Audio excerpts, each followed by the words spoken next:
안녕하세요. 오늘도 사연 살롱을 찾아주셔서 감사합니다. 저는 40대 초반 여성입니다.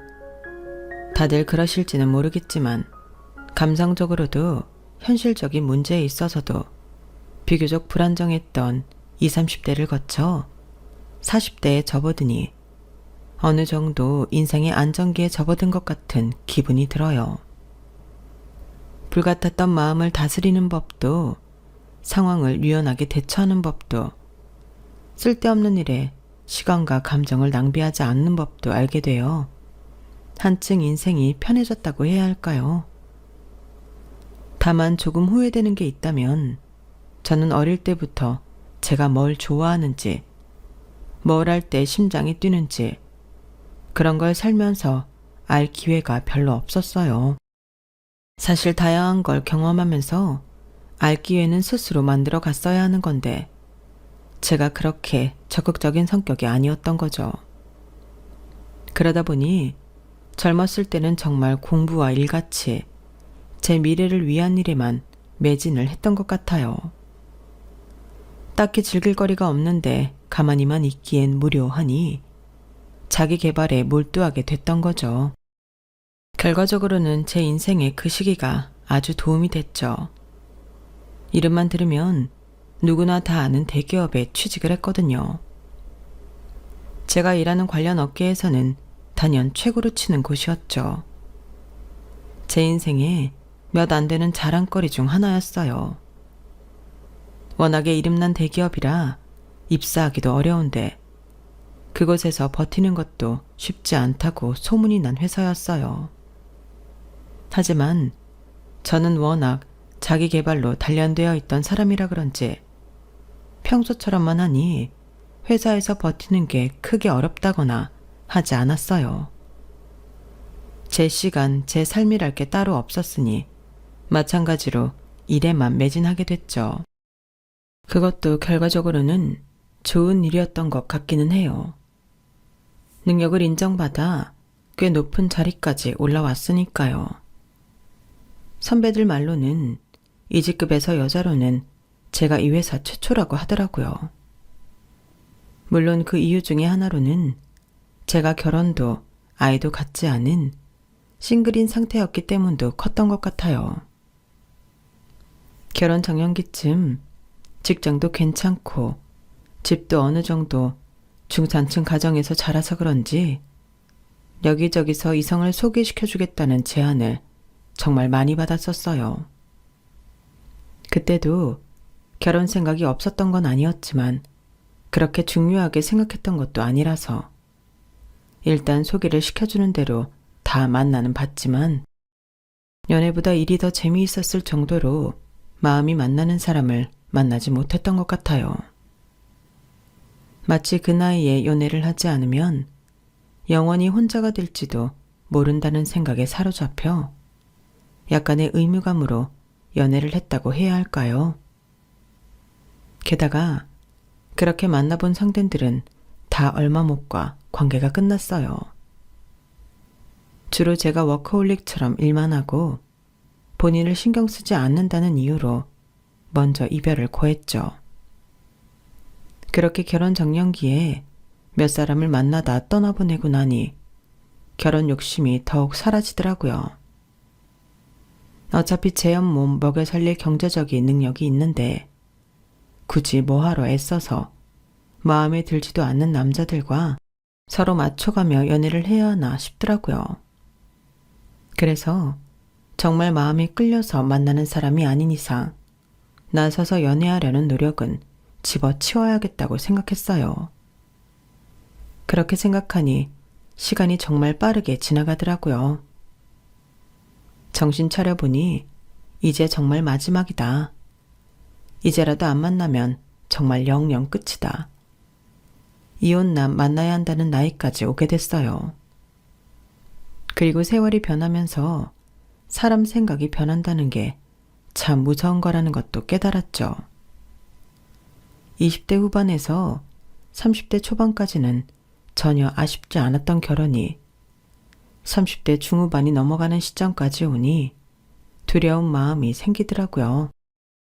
그때도 좀 늦은 감이 없지 않아 있긴 했지만 그래도 저처럼 일만 하다 연애 시기를 놓쳐 결혼 못한 사람을 찾아보면 분명 있지 않을까 싶기는 하더라고요.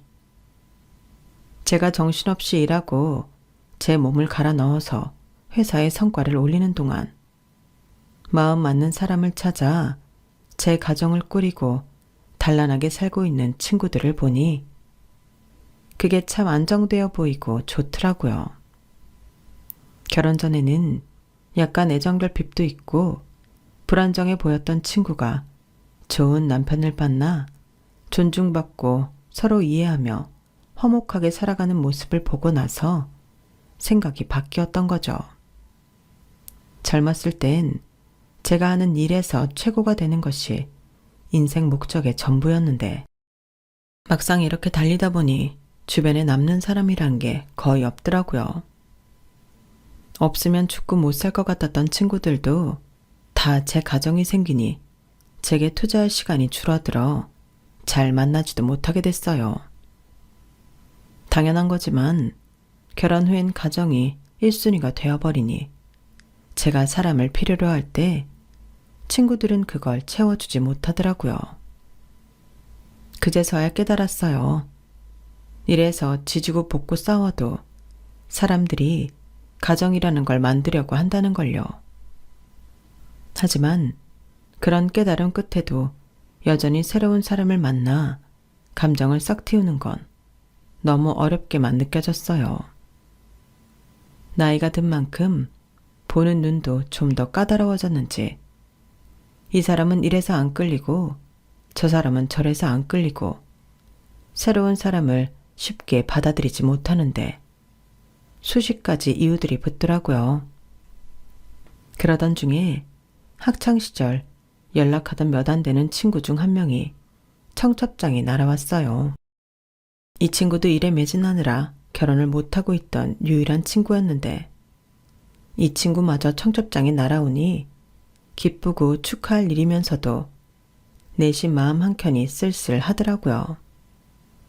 하지만 제 개인적인 감정은 접어두고 정말 진심을 담아 축하를 해줬어요.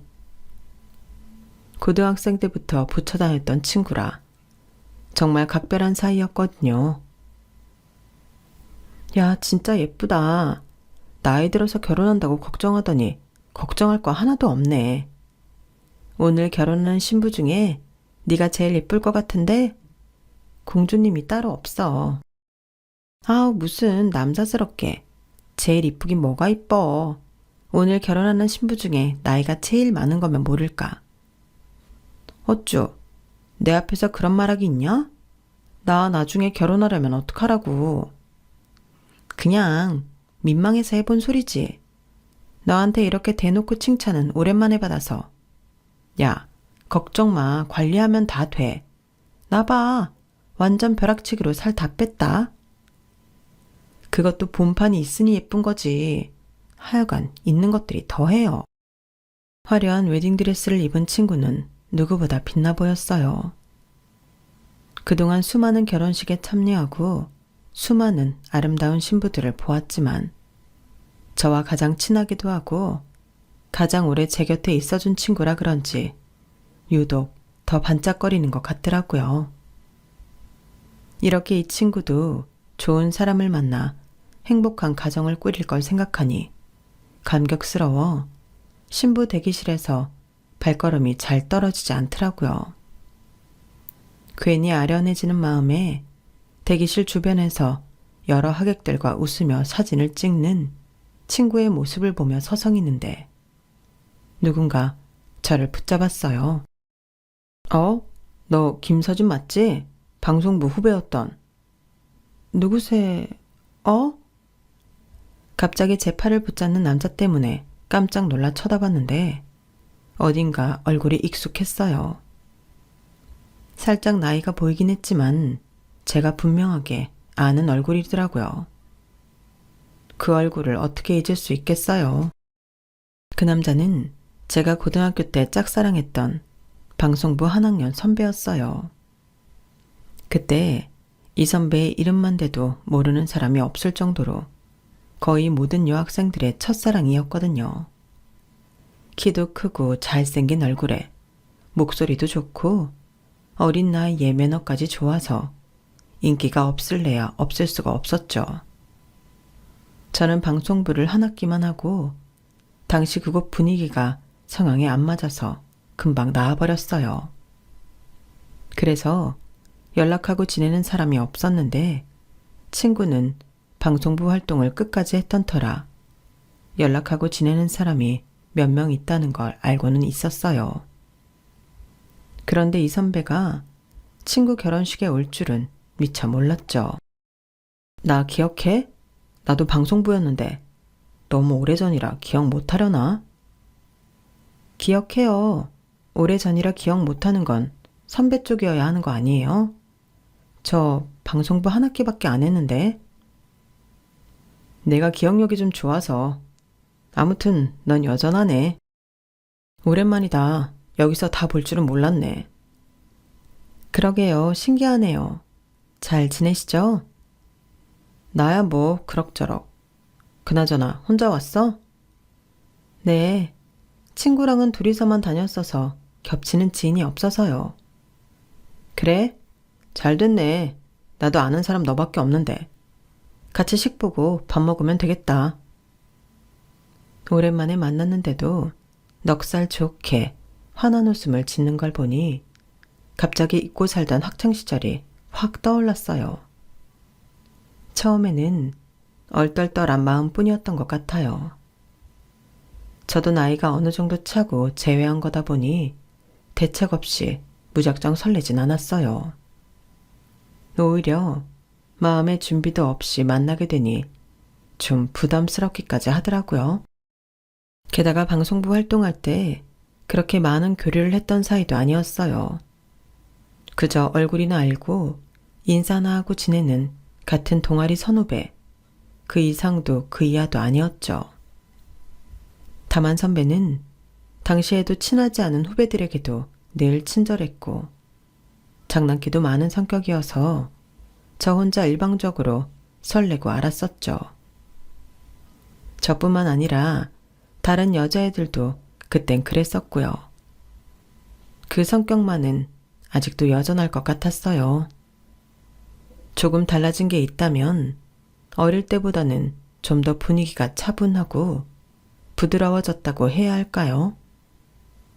결혼식에서는 혼자 밥 먹어본 적이 없어서 조금 걱정했는데 잘 됐다 싶은 정도의 감정이 다였어요. 다시는 볼 일 없을 줄 알았던 추억의 첫사랑을 이런 식으로 보게 된 것도 참 신기하다 정도에서 끝이었죠. 그런데 인생에서 가장 순수했던 시절의 추억 보정이라는 게 정말로 무서운 거긴 한 건지 선배랑 밥을 먹으며 이야기를 좀 나누니 옛날 생각이 나면서 좀 마음이 몽글몽글해지더라고요.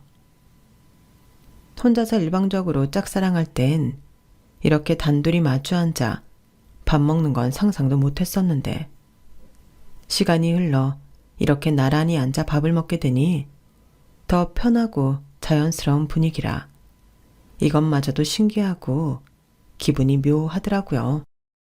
그래서 너는 요즘 어떻게 지내? 결혼은 했고? 아니요, 보다시피 결혼했으면 남편이랑 같이 왔겠죠. 선배는요? 나도 보다시피 바쁘게 살다 보니 결혼할 타이밍을 놓쳐버렸네. 에이, 선배, 눈 높으시구나? 그런 거 아니야. 진짜 일하다 보니까 그렇게 됐어. 인기도 많은 사람이 무슨. 선배 옛날에 인기 엄청 많았잖아요. 뭐? 언제적 얘기를 하고 그래, 민망하게. 사실인데요, 뭐. 관리도 엄청 잘하셨는데요. 한 번에 알아봤으니까. 너도 마찬가지야. 그나저나 결혼 안 했으면 가끔 이렇게 만나서 밥도 먹고 하자. 주변에 죄다 결혼한 사람들 뿐이라 이제 와서 좀 쓸쓸하네. 사람 사는 거 다 똑같나 보네. 저도 그래요. 좋아요. 가끔 만나서 밥이나 먹어요. 말은 그렇게 했지만 솔직히 다시 만날 일은 없을 거라고 생각했어요. 이 나이쯤 되면 보통 밥 먹자는 소리는 예의상 건네는 인사치레 같은 걸로 받아들여지기 마련이었으니까요. 밥을 다 먹고 헤어지는 길에 연락처를 교환하고 한동안은 선배를 잊고 살았어요. 그런데 일주일쯤 지났을 때 정말로 선배한테 밥을 먹자고 연락이 오더라고요. 마침 주말에 시간은 비어있고 할 일은 없는 터라 거절할 이유는 딱히 없었어요. 알고 보니 사는 동네도 그다지 멀지 않더라고요. 지하철 타고 6정거장 정도 가면 되는 거리였어요. 둘 다 심심하고 만날 사람은 없고 사는 곳은 가깝다 보니 별다른 흑심이 없이도 서로를 자주 찾게 됐어요. 야, 나 이번 주말 자유부인 가능하다. 오랜만에 놀자. 응? 아, 나 이번 주말은 선약이 있어서 안 될 것 같은데. 다른 날은 없어? 아, 뭐야. 맨날 주말에 약속 없다고. 아무 때나 부르라 할 땐 언제고. 누구 만나는데? 성찬 선배, 이번 주말도 할 거 없어서 날씨도 좋은데 한강 가서 한잔 하기로 했거든. 야, 너 그 선배랑 뭐야? 너 요즘 맨날 주말에 그 선배랑 만나는 것 같던데? 그렇긴 한데 생각하는 그런 거 아니야. 야, 너 진짜 연애 오랫동안 안 하더니 어떻게 된 거 아냐? 너 그거 데이트야. 데이트는 무슨? 심심한 사람끼리 만나서 시간 때우는 거라니까. 넌 그럴지 몰라도 성찬 선배는 아닐걸? 그 선배 너 보려고 내 결혼식 온 거야. 나랑 별로 친하지도 않은데 굳이 찾아온 거 보면 모르냐? 뭐? 그 선배가 날 왜 보러 와? 아니, 내 SNS에 가끔 너랑 논 사진 올리면 너랑 아직도 잘 지내는 것 같아서 보기 좋다고 연락 오고 그랬거든. 그러다가 이번에 너도 결혼식 오냐고 물어보고 내 결혼식 온 거야. 근데 그날 너랑 밥도 같이 먹었다며. 그때부터 뭔가 촉이 빡 왔다. 나 때문에 왔다고? 그 말을 들으니 기분이 또 싱숭생숭하더라고요. 친구에게 그런 이야기를 듣고 나서인지 그때부터 선배와 제 관계에 대해 다시 한번 생각을 해보게 되더라고요. 제 고민이 티가 났는지 선배도 뭔가 알아챈 모양이었어요. 그렇게 저희 사이가 미묘하게 달라지기 시작했죠. 서진아, 우리 만나볼래? 어느 날 선배가 그렇게 물었을 때 저는 거절할 이유가 없었어요. 언제부터인지는 모르겠지만 저도 선배가 좋아서 매번 선배를 만났던 것 같더라고요. 선배도 같은 마음이었다는 걸 확인하니 기분이 좋으면서도 설렜어요. 선배가 만나보자고 한 순간부터 저는 이 선배와 결혼할 운명이었구나 하는 걸 직감했으니까요.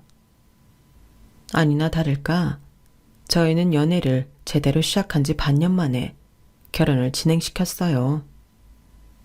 어릴 때부터 알고 지내던 사이라 그런지 크게 경계심이랄 게 없었던 것 같아요.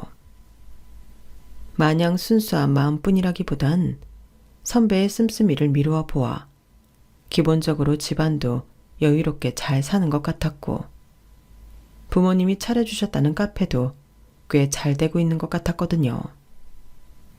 외적인 조건도 내적인 조건도 그 외 현실적인 조건까지 뭐 하나 결혼해서 평생의 반려자가 된다고 했을 때 거리낄 게 없을 만큼 괜찮았어요. 마음에 걸리는 게 딱히 없으니 결혼을 망설일 이유가 없었던 거죠. 부모님 댁에 인사를 갔을 때도 저희 집과 크게 다르지 않게 사는 모습에 안심을 하기도 했고요. 그렇게 저희는 모두의 축복 속에서 아주 순조롭게 결혼을 하게 됐어요.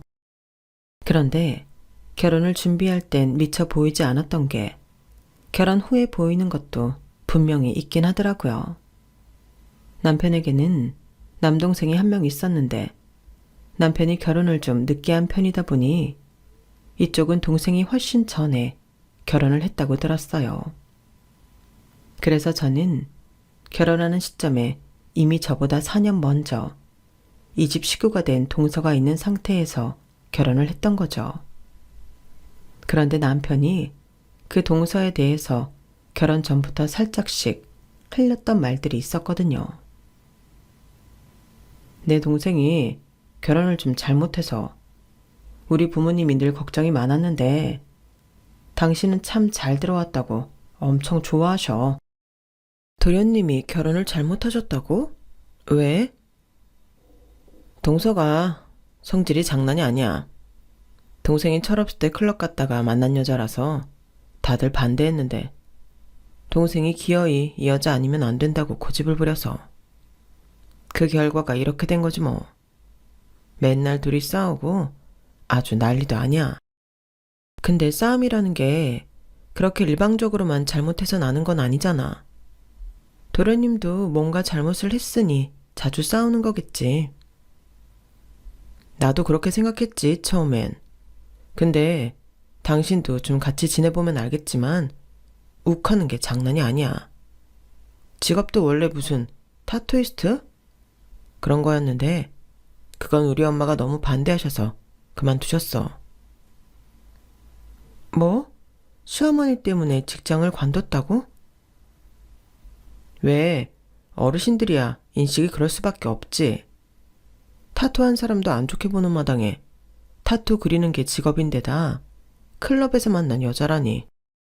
그런데 성질머리도 보통이 아니니 안 좋게 보일 수밖에. 그래도 요즘 여자들이 시어머니가 직장 관두라고 관두는 사람이 어딨어. 타투 같은 건 본인이 하고 싶어서 하는 일이었을 텐데. 아, 당신은 왜 이렇게 아직도 이 나이까지 순진해?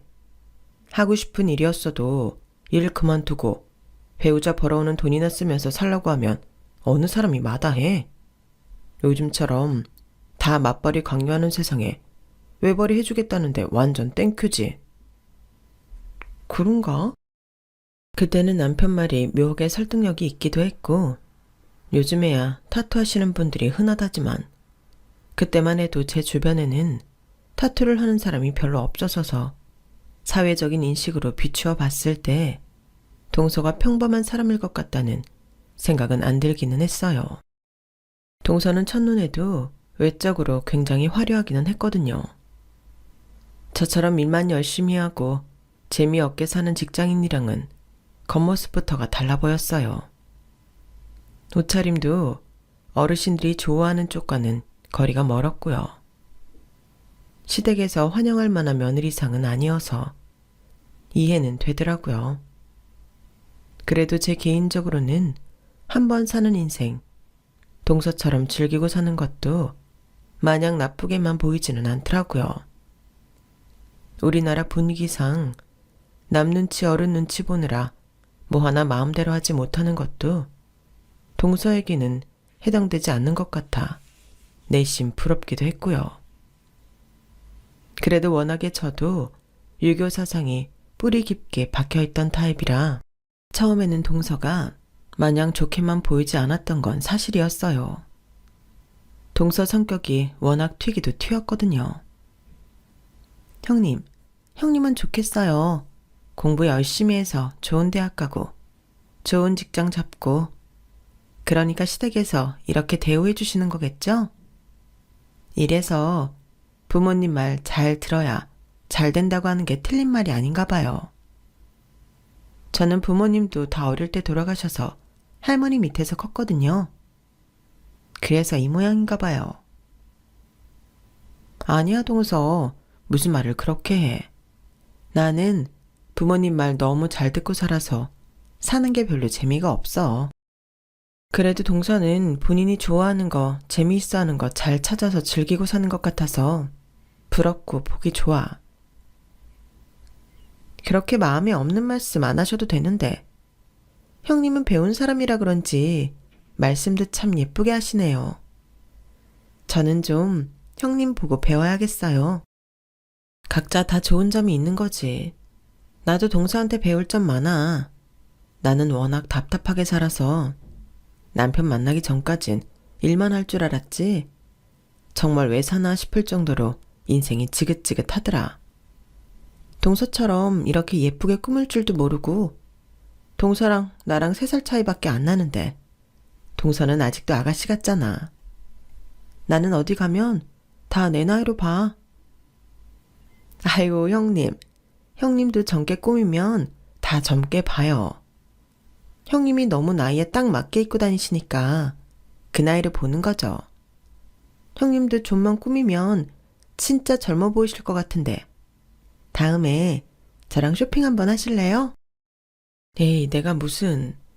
내가 동서처럼 입고 다닐 생각하면 좀 그렇다. 그것도 어울리는 사람들이나 이렇게 입는 거지. 난 부담스러워. 형님 왜 그러세요? 옷이 무슨 형님한테 나 입지 말라 그러는 것도 아닌데. 자신감을 가지세요. 가끔은 내 스타일 아닌 옷도 입어보면서 기분 전환하는 거예요. 낯도 가리고 매사 조심성 있게 사람을 대하는 저와는 달리 동서는 넉살도 좋고 친화력도 어마어마했어요.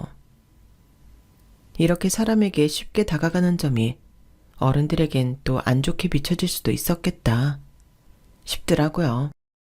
하지만 저는 워낙 제 주변에 저 같은 사람만 있어서 그런지 동서가 참 신기하고 재밌었어요. 형님이라고 어렵게 생각하거나 경계하기만 했으면 저도 다른 사람들과 마찬가지로 동서랑 서먹하고 최악의 경우 나쁜 사이까지 됐을 텐데 저랑은 전혀 그런 건 없었어요. 동서는 제가 마음에 들었는지 저에게 자주 연락을 했고 그 연락들이 조금 귀찮을지언정 저를 불쾌하거나 불편하게 만드는 종류는 아니어서 생각보다 자주 연락을 이어나가게 되더라고요. 동서 덕분에 새로운 경험도 참 많이 했어요. 동서 아니었으면 안 입어봤을 옷도 입어보고 평소대로 살았다면 가볼 일 없었을 페스티벌 같은 것도 가보게 됐죠. 동서랑 있으면 항상 새로운 걸 하다 보니 만나는 게 참 재밌더라고요. 제가 알고 살지 못했던 새로운 세계를 맛보는 느낌이었어요. 처음 시댁 식구들이 동서를 미워한다고 했을 때 상상했던 이미지와는 전혀 달랐어요. 좀 특이해 보이긴 해도 알고 보면 천진난만하고 해맑은 사람이었어요. 미워할 만한 모난 구석이 있다거나 성질머리가 유달리 나쁘지도 않았거든요. 적어도 제가 느끼기에는요. 그런데 유독 시댁 식구들과는 사이가 참 안 좋더라고요. 특히 도련님과는 성격이 정말 안 맞아서 저에게도 늘 하소연을 할 정도였어요. 형님, 저 진짜 이혼할까 봐요. 왜 그래 동서? 남편이란 인간은 제 마음 하나도 몰라주고 시댁은 저 미워라 하고 이럴 줄 알았으면 결혼하는 게 아닌데 인생 좀 편하자고 한 결혼인데 하나같이 다 불편해 죽겠어요. 가난한 건 지긋지긋해서 남편 집이 좀 사는 것 같길래 덜컥 시집 왔는데 정작 저한테 떨어지는 콩고물도 하나도 없는 것 같고 좀 친해졌다고 솔직하게 말하는 동서가 신기하면서도 살짝 불편은 하더라고요. 시댁에서 매일 하는 말이 저거였거든요. 작은 며느리 걔는 딱 봐도 우리 집 재산 노리고 온 애야. 쟤네 캐는 대로 막 살고 아무나 만나다가 집 좀 살고 번듯해 보이는 남자 나타나니 확 물어버린 거라니까. 둘째 놈이 철이 없었으니 망정이지. 우리 아들이랑 결혼 안 했으면 어떻게 살고 있었을지 안 봐도 뻔하다 뻔해. 시어머니께서 혀를 차며 말씀하실 때마다 저는 그런 거 아닐 거라고 동서 편을 들었는데 막상 동서 입에서 그 말을 들으니 할 말이 없더라고요. 동서를 만나고 좀 사람을 입체적으로 보게 됐던 것 같아요. 동서는 착하긴 하지만 정말 제가 알아오던 주변 사람들과는 다른 종류의 사람인 것 같았어요. 저처럼 보수적인 성향을 가진 사람은 영영 이해할 수 없는 존재 같았달까요? 아무튼 처음에는 통통 튀는 동서가 신기하고 재미있어 친해졌지만 가까이 지낼수록 저와는 전혀 다른 가치관을 가지고 있음이 확인되면서 마음이 서서히 뒷걸음질 치고 있었어요. 아마 도련님도 이래서 동서와 많이 싸우나 보다 대충 추측이 됐죠. 자주 만나서 동서의 이야기를 들으면 저도 모르게 시댁 편을 들고 그러다 부딪히게 될까봐 만남을 서서히 줄여나갔어요.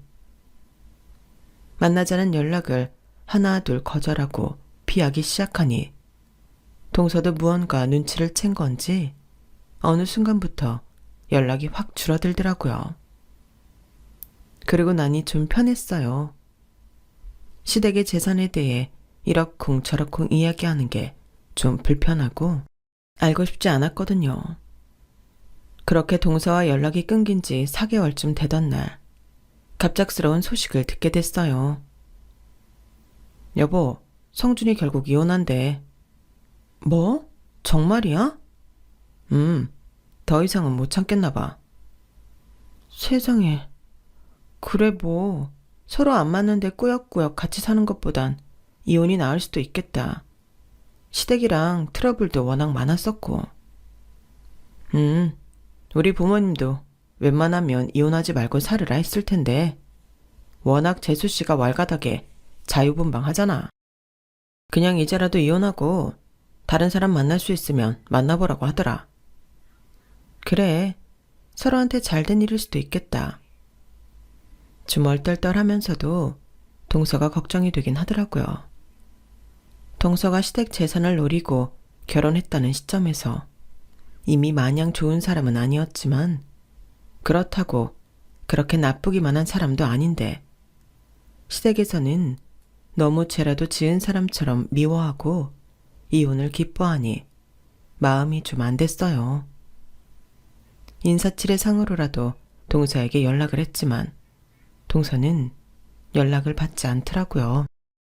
처음엔 심장이 많이 안 좋아서 그런가 했지만 몇 통을 더 걸어도 안 받길래 포기했어요.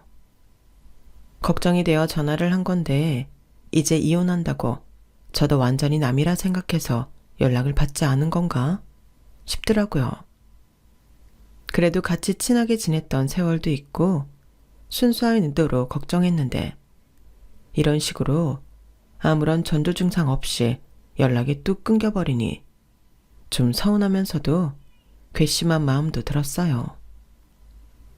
이혼이 끝날 때까지도 동서에게선 아무런 연락도 오지 않았고 그대로 저는 동서에게 흔한 인사조차 못하고 헤어지게 됐죠. 봐, 내가 친하게 지내서 좋을 거 없댔지. 당신이 그렇게 챙겨줬는데 이혼한다고 나 몰라라 하는 거 봐라. 그 인간은 당신이나 우리 집안에 어울리는 사람이 아니야. 클럽에서 만났으면 가볍게 연애나 하다 헤어질 것이지. 멍청하게 이쁘다고 결혼해버린 내 동생이 어리석었지.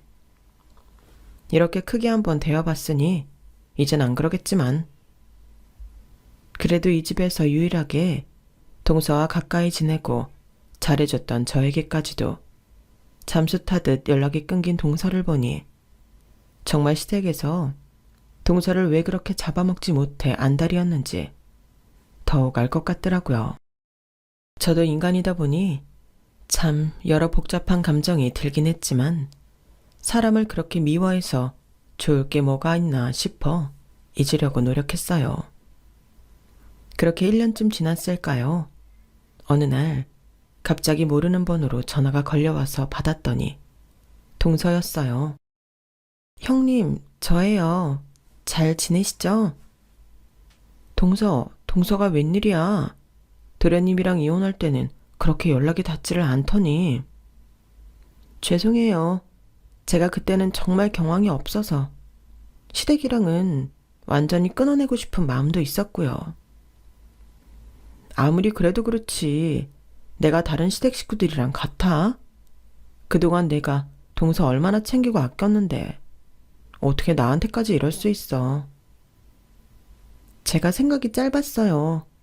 저도 그러고 나서 후회 많이 했어요, 형님.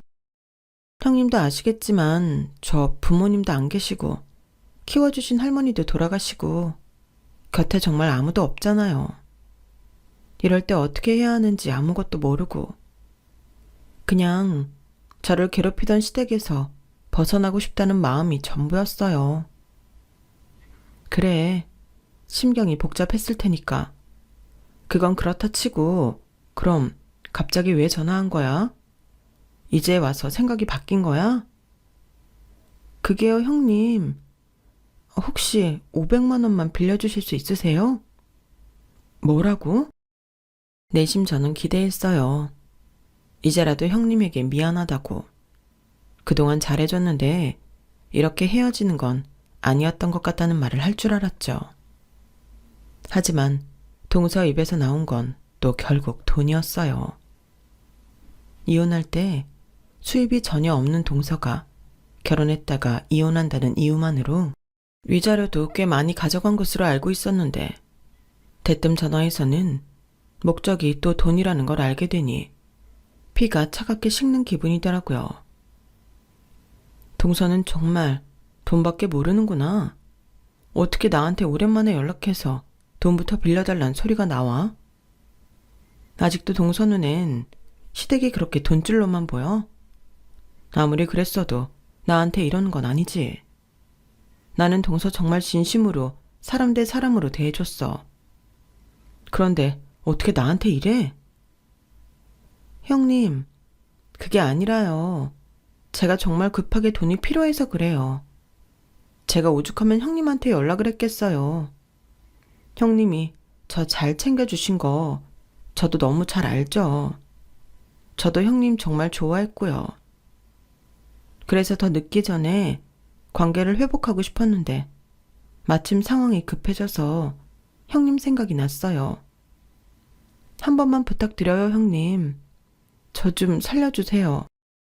정말 화가 머리끝까지 났지만 동서 목소리가 꽤 간절해 보이긴 했어요. 대체 무슨 사연인가 들어보기나 해보자 싶었죠. 500만 원은 왜? 어디다 쓰려고? 제가 정말 이 얘기까지 하면 형님이 절 너무 싫어하실지도 모르겠지만 저 임신했어요, 형님. 그것도 이혼하고 나서야 알았어요. 뭐라고? 임신? 도련님도 알고 있어? 그 인간하고는 정말 영영 끝내고 싶어서 이야기 안 했어요. 아이는 지울까도 생각해 봤는데 정말 못 그러겠더라고요.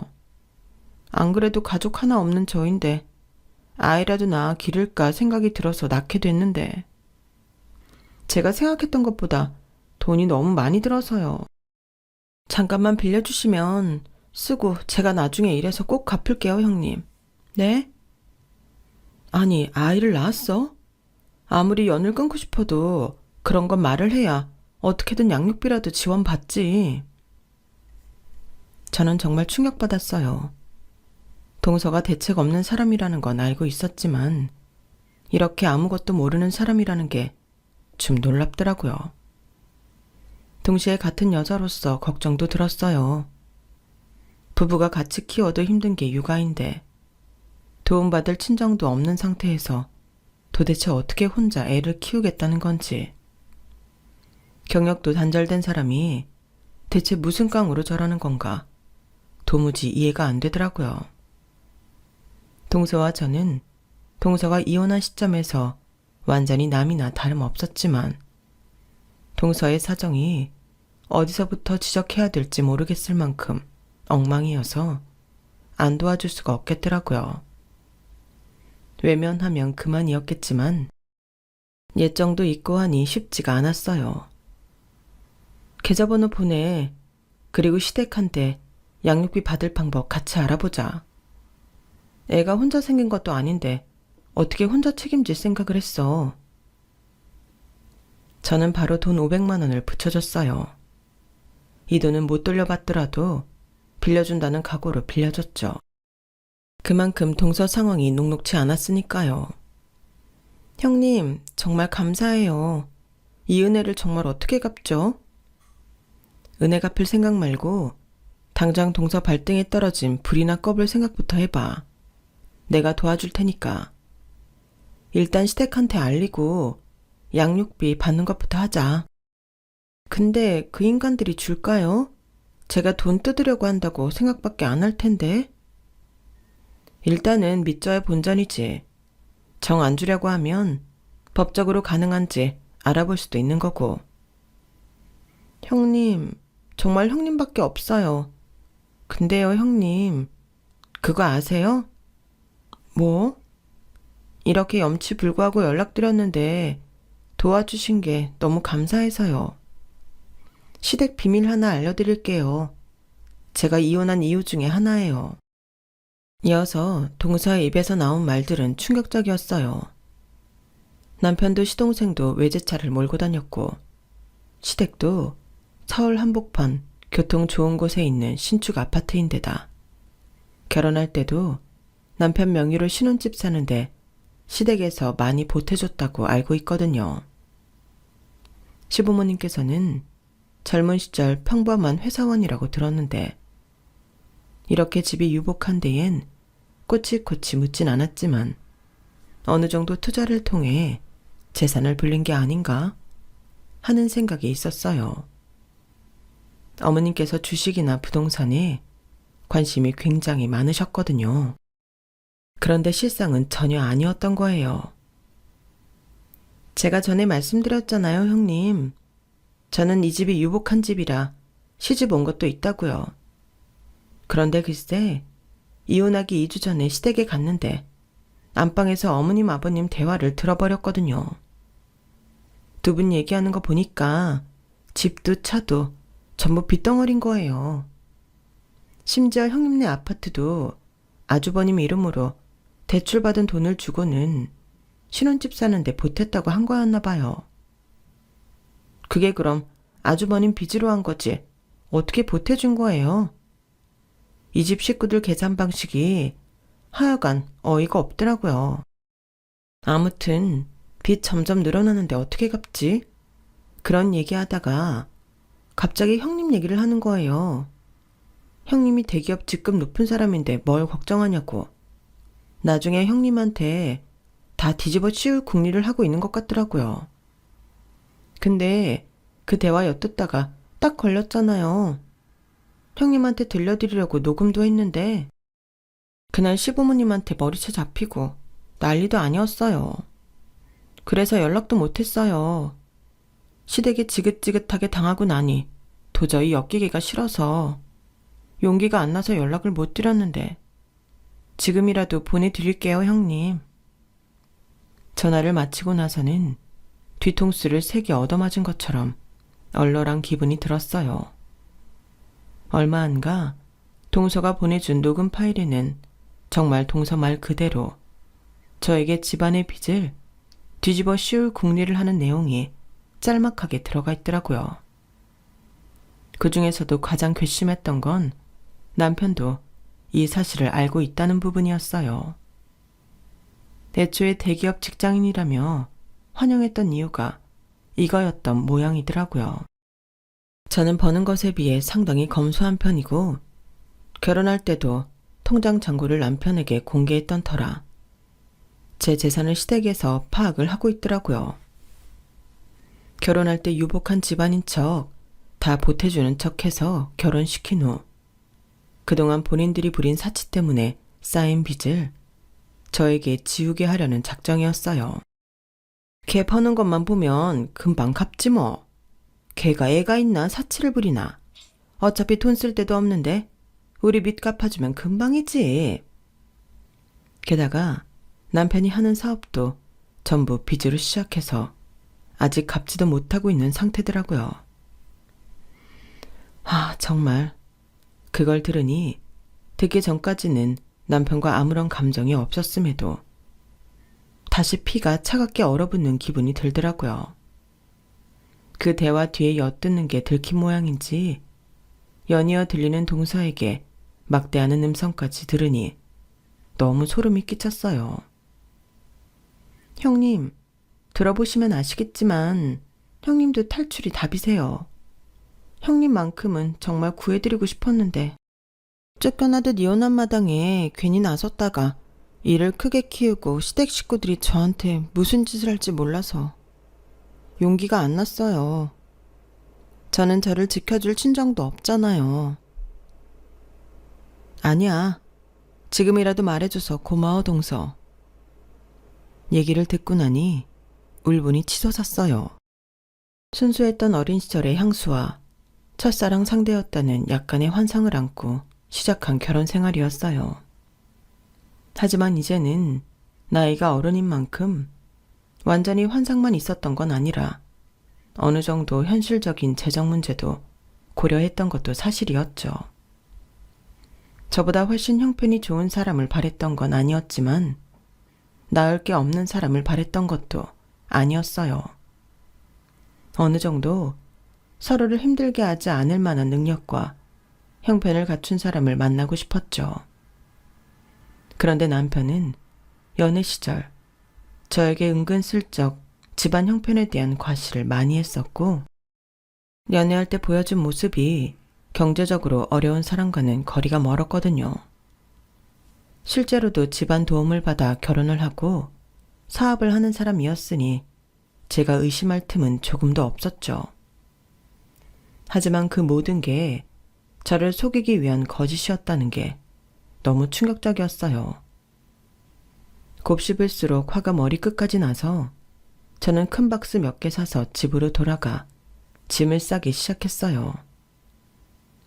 저보다 늦게 퇴근하는 남편이 한참 뒤에 들어와 커다란 박스 몇 개를 보고 기함을 했죠. 여보, 이게 다 뭐야? 뭐 어디 이사라도 가? 가려고. 나 이제 당신이랑 못 살겠거든. 뭐? 갑자기 이게 무슨 변덕이야? 왜 이래? 몰라서 물어? 정말 나한테 캥기는 거 하나도 없어? 뭐? 캥기다니. 뭐가? 당신 설마 재수씨 만났어? 그 사람한테 또 뭘 듣고 이러는 거지? 그 사람 말을 믿어? 동서가 어때서? 동서 아니었으면 내가 영영 사기꾼 집안에 당할 뻔했는데? 당신 그 카페도 그렇고 이 집도 차도 전부 빚덩어리라며? 당신뿐만 아니라 부모님까지 싹 다 빚더미에 앉았더만. 그리고 뭐 말하는 거 들어보니 아주 가관이더만. 그 빚을 나한테 나눠 갖게 할 생각이던데? 당신도 알고 있었다며. 그래서 일부러 좋은 직장 다니는 여자 고르고 또 골라다닌 거라며? 여보, 도대체 그 여자가 당신한테 무슨 말을 어떻게 했길래 그걸 믿는 거야? 대체 그게 무슨 소리야? 내가 당신 첫사랑이라며. 우리 그렇게 순수하게 시작한 거 아니었어? 순수하게 시작했지. 그래서 깜빡 속았지 내가. 됐고, 당신 얘기 더 이상 듣기 싫으니까 당장 이혼 서류에 사인이나 해. 아니, 왜 내 말은 들어보지도 않고 무조건 그 여자 말만 듣는 거야? 그 사람은 내 동생이랑 안 좋게 이혼하고 우리 집에 앙심 품고 지금 당신이랑 나까지 이간질하려고 하는 거라고. 왜 그런 술수에 놀아나는 건데? 증거도 없잖아. 증거? 내가 설마 증거도 없이 동서 말만 듣고 이러는 사람으로 보여? 증거는 얼마든지 있어. 그래, 그럼 그 증거란 것 좀 보자. 어? 대체 뭘 보고 이러는 건데? 남편은 제가 증거도 없이 이런다고 확신한 모양인지 끝까지 얼굴 표정 하나 바뀌는 것 없이 뻔뻔하게 굴더라고요. 이럴 줄 알고 핸드폰에 저장해둔 녹음 파일을 크게 틀었어요. 너무나도 생생하게 들려오는 지 부모님들의 목소리에 남편은 점점 얼굴이 하얗게 질리더군요. 뒤이어 이어지는 동서에 대한 폭언까지 아주 깨끗하게 녹음이 되어 있던 탓에 또다시 침묵이 흘렀어요.